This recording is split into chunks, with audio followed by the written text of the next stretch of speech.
Отказ за машиновозачот Ристо Пеевски, кој предупреди дека состојбите во железницата се алармантни. Отстранете од работа и во меѓувреме го чека отказното решение. Неговиот синдикат не бил репрезентативен, а со изјавите на неоматеријална штета и го нарушил угледот на железницата.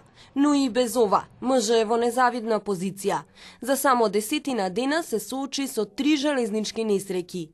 Но тоа за раководството биле само вонредни настани. Менеджментот не чувствува, а владата од нив не побара одговорност. Јас жалам за тие инциденти и не се чувствувам баш пријатно на тие инциденти, зашто бев повикуван, а јас не можам да кажам дека ние како транспортна компанија, јас лично како прв човек на транспортната компанија, би чувствувал некаква одговорност ако се најдат некакви пропусти, да речеме, во инфраструктурата.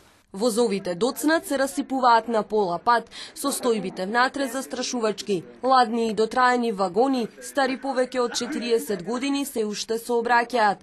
Владата засега нема намера да купи нови патнички вагони, но убедува, сообраќајот бил безбеден.